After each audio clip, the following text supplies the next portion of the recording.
ہمارے دور میں کئی لوگوں کو بڑا شوق ہے نبی پاک کی مثل ہونے کا. وہ کہتے ہیں جی قرآن پاک میں ہے انما انا بشر مثلکم قل انما انا بشر مثلکم. اے نبی کہہ دو کہ میں تمہارے جیسا بشر ہی ہوں. میں یہ کہتا ہوں سوچیں اگر اس عبارت کا ظاہر مراد لیا جائے پھر تمہارا بنے گا باقی کوئی صفت ہی کوئی نہیں. چلو یوحا الیہ قرآن پاک میں ہے تو واج مان لی جائے اور اس سے آگے باقی صفات سب کا انکار کیا جائے. اس سے تو مقام رسولت کی رسالت کی بھی گنجائش نہیں رہے گی. نبی ماننا ہو جائے گا رسول ماننا بھی نہیں سمجھ آئے گا باقی امتیازات تو کجا رہے. لہٰذا یہاں صرف وہ مراد ہے جو لوگوں کو مغالطہ تھا کہ شاید یہ ابن اللہ یا پتہ نہیں کیا ہے, یا کچھ لوگوں نے کہا کہ یہ مشتبہات کے قبیل سے ہے. سوچا جائے یہ کس کو خطاب تھا. سیاق کلام قرآن پاک کا بتاتا ہے کہ یہ کافروں سے خطاب ہو رہا تھا, کفار سے یہ خطاب تھا انا بشر مثلکم. اب کافروں کو کہنا میں تمہاری مثل, اگر کہنا ہے تو آپ کو ہمت کرے نا. الیاذ باللہ ثم الیاذ باللہ, کیا کوئی کہنے کی ضرورت رکھتا ہے کہ محمد الرسول اللہ ابو جہل کی مثل تھے؟ الیاذ باللہ. اگر ایسا کہنے کی اب کوئی مسلمان ضرورت نہیں کرتا تو دیکھیں پھر یہ کیا بات ہے. مانا جائے کہ یہ آیت اپنے ظاہر پر نہیں مشتبہات کے قبیل سے ہے.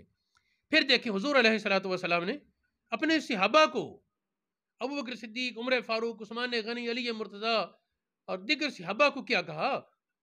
اور یہ ایک حدیث نہیں, دو نہیں, یہ تقریباً 8-10 حدیثیں ہیں جن میں ایک ہی جملہ بار بار آیا. کسی حدیث میں ایکم مثلی, تم میں سے کون میری مثل ہے.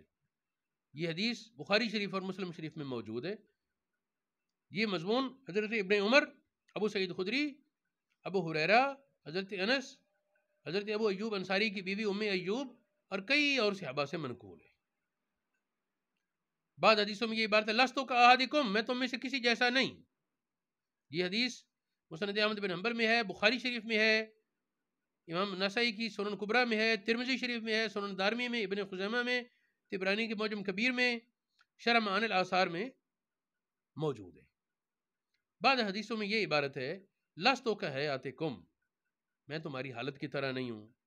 یہ موطا امام مالک میں, مسند احمد بن حنبل میں, بخاری شریف, مسلم شریف, ابن خزیمہ, ابن حبان, ابو داود, سنن بہقی میں موجود ہے.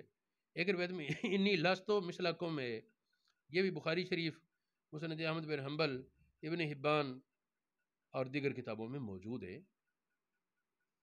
کہنے کا مقصد یہ ہے کہ یہ بہت سے حوالہ جات, اور یاد رہے کہ میں جتنے بھی حوالہ جات دیتا ہوں میں اس کا ذمہ دار ہوں. اگر کسی کو متعلقہ کتاب میں حوالہ نہ ملے تو مجھ سے رابطہ کر لے, میں تو اسے تلاش کر دوں گا.